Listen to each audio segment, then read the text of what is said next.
Hello everybody! Snowfall in San Francisco Bay Area is an extremely rare event. Fortunately, there are plenty of places nearby that would help the San Franciscans to have their share of summer fun. Everybody knows about Lake Tahoe, but today we will give you a virtual tour of another place called Lassen Volcanic. It's located north of San Francisco near a town called Red Bluff, about 4 hours from San Francisco. The park has two entrances. One is in the north. It's called Manzanita Lake Entrance, and another one is at the southwest corner of the park. They are connected by the paved road number 89. Now, the most important thing to remember about visiting Lassen Volcanic is that this road is closed during wintertime. This year, the gates were closed right after the parking lots at the visitor center. However, the parking lots are clean of snow, and you can park and then walk to the places with snow.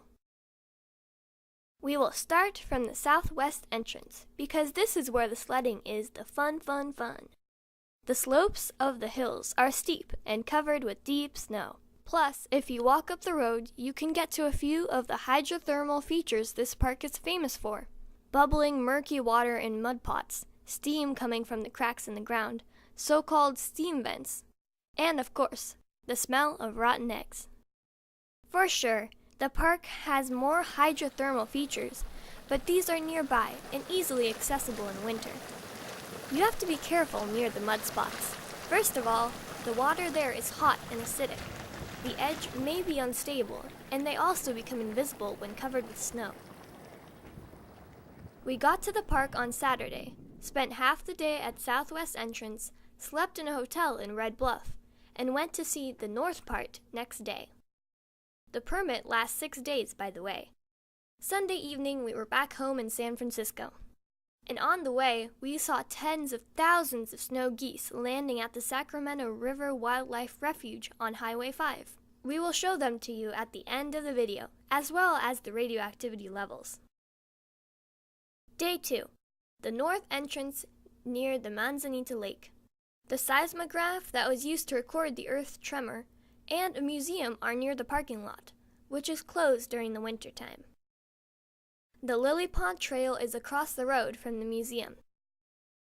I assume there must be lilies in the summer, but today the lake, which is called Reflection Lake, is covered with ice. We will walk a bit enjoying the tranquil landscape and silence of the winter forest.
According to our measurements, the background radiation level is 2.5 times higher than in San Francisco, but still within acceptable range.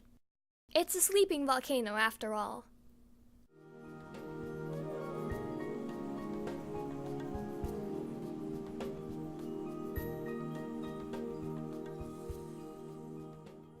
Some animal had a feast here, probably a squirrel or a blue jay.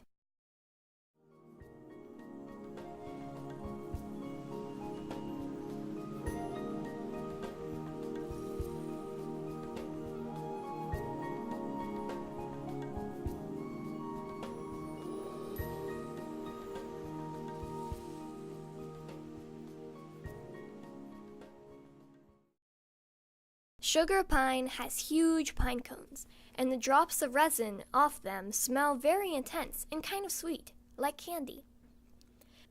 Monitoring the snow is important. We learned that not only the depth is being measured, but also the density by weighing the measuring pipe before and after it is through the layer of snow.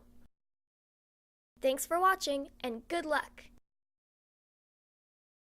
Thanks to those who subscribe to our channel. It really means a lot to us.